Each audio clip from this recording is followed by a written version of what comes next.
बिस्मिल्लाहिर्रहमानिर्रहीम। अस्सलाम वालेकुम। मेरा वादा है आज आपसे कि आज के बाद आप शादियों वाली जो खीर है वो घर पर ही बनाएंगे इंशाअल्लाह। ये इतनी ज़बरदस्त बनती है।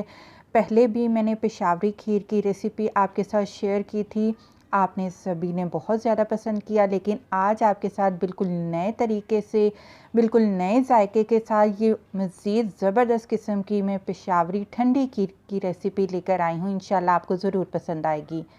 तो सबसे पहले आपने चावल ले लेने हैं। कोशिश करें पुराने बासमती चावल लें। ये आपके सामने 3 टेबल स्पून 3 खाने के चम्मच मैंने सॉस पैन में चावल डाल दिए हैं। चावल को पहले अच्छे तरीके से हम धोएंगे। इसके बाद हमने क्या करना है, 1 गिलास पानी लेना है और उसमें चावल को हमने भिगोकर कम से कम 2 घंटे के लिए छोड़ देना है।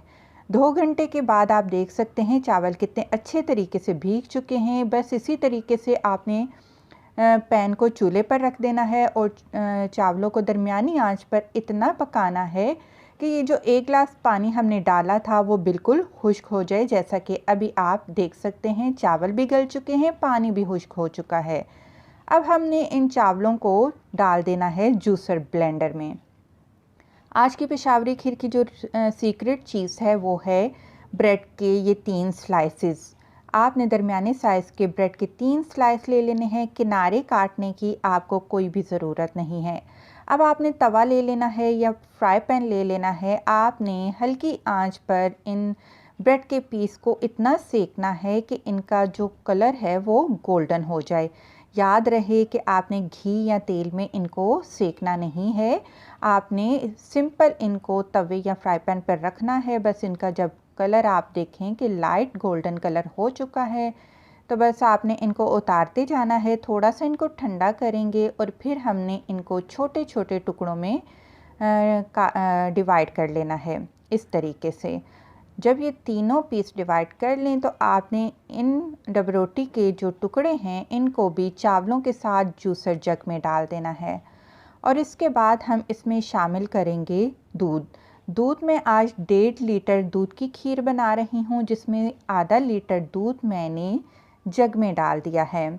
और अब हमने इसको तकरीबन 3 से 4 मिनट इतना ब्लेंड किया कि ये देखें कि कितना अच्छा ज़बरदस्त सा माशाल्लाह से ये पेस्ट तैयार हो चुका है। कुछ भी पता नहीं चल रहा, चावल डाले हैं, डबरोटी डाली है, कुछ भी नहीं पता चल रहा, सब कुछ मिक्स हो गया है।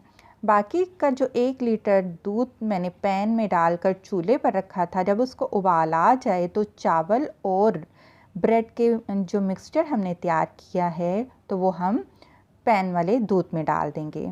बस दरमियानी आंच पर आपने लगातार चम्मच को हिलाते जाना है और खीर को गाढ़ा कर लेना है। लेकिन अभी साथ ही जब खीर पक रही है तभी मैंने ये आधा कप बारीक कटे हुए बादाम छिलका उतार कर वो भी मैंने डाल दिए हैं, ताकि ये जो बादाम हैं वो भी खीर के पकने के साथ नरम हो जाएं।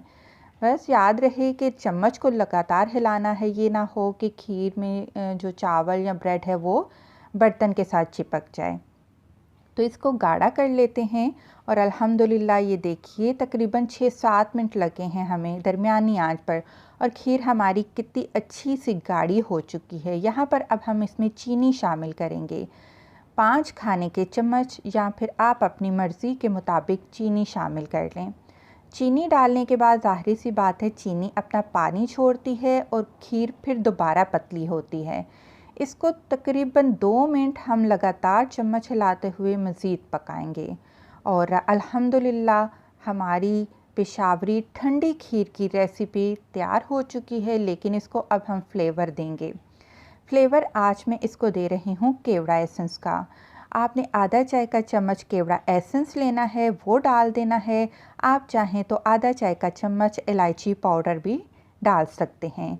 और अब हम इसको सर्विंग डिश में डाल देते हैं। कोशिश करिए कि मीठा जब भी बनाएं आप स्टील के बर्तन में डालें या फिर कांच के बर्तन में डालें।